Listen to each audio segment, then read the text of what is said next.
Well, it's the beginning of 2019, and you know what that means. It's Oscar season. Don't lose your way in the night. I went out of my way to change the video from last year, and this is what I went on. What the hell is wrong with me? Yes, Oscar season, that special time of year when I get to watch a bunch of films catering to film nerds, where the right wing piss out to complain that it's too political, and the left wing piss out to complain that it's not political enough. And anime gets the shaft in favour of Boss Baby of all things. The actors go for a little award fishing, directors jerk themselves off on camera, and for some reason we get all the films that the Americans got last year. And it all comes back to the same question every single year. Really? Crash? Really? Let's go to one of my least favourite entries, The Man Who Was Hurt But He Can Learn to Love Again. So it's better than last year. I remember what you did, Manchester by the Sea. Boring waste of time.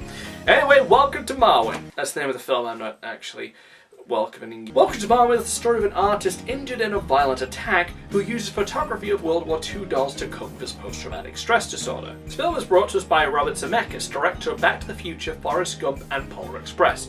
Why these three in particular? Well, it's because they're all kind of relevant to this film. The animated dolls sections use the same facial animation those in Polar Express, as well as Zemeckis' other creepy animated films, but here I feel like it works a lot better since the models are supposed to look plastic and aren't trying to convince you that they're real people, but failing at it miserably and leaving the audience scarred for life. The film's symbolisms is pretty obvious, but it's all used in a very creative way, like how his panic attacks take the form of a Nazi attack and his avatar is what defends him.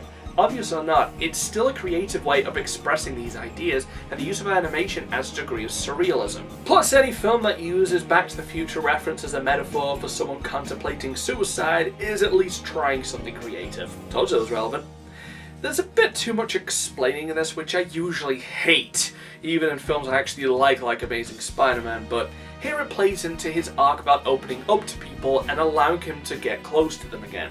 It feels better integrated to the story than most films where it just feels like the director jerking himself off over how clever he is ex machina. Just saying it kind of ruins the fun of the film students who have to analyse your film when you analyse it for them.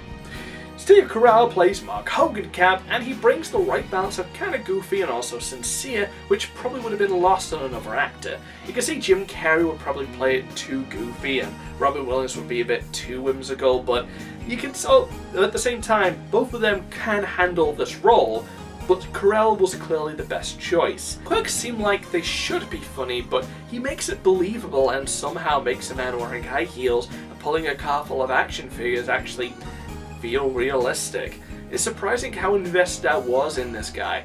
I've never been so nervous about a man's toys being broken before. Never thought I'd say that sentence either. But I think that's also one of the film's problems. It's a little bit too sincere. Forrest Gump was very similar in how it portrays a man with certain mental deficiencies, but had a sense of humour that didn't overshadow the drama. But Welcome to Marwen doesn't have that, so it feels lacking. Plus, it's another one-man show, where the lead is great but the side characters are pretty much just along for the ride. It is interesting in how this was based on an actual guy, and the exhibit at the end is using the person's actual photos. Plus, looking at his stuff, you can definitely see where Zemeckis got a lot of the ideas that he used here, particularly on his view of women. I feel like I might be the minority on this.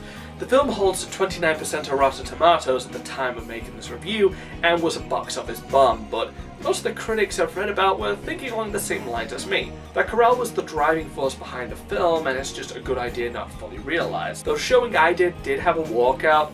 Not sure why, it could have been for any reason, but it's not a good look to have. Plus, I like the use of the animated segments with the dolls and how they portray these ideas, so I'm going to give this one a very generous 7 out of 10. Though honestly, maybe I just like this more than it's objectively good, or maybe I'm just happy to have a bit of a change. I mean, we get these tragedy broke me but I can learn to love again movies all the time, and most of them are just pretty generic. They exist, they most likely net a nomination for the lead actor, then fade from memory. I mean, who even remembers Manchester by the Sea if I didn't just remind you? I only remember it because I reviewed it. This film has an identity and at least gives it some kind of staying power. I mean, I could barely remember the title of the other Carell film that's coming out around this time of year, which, while it does look better, if I had to put my money on which would have the longer legacy, it'll be the Action Man one. Or G.I. Joe if you want to be weird about it. Take care now, bye bye then.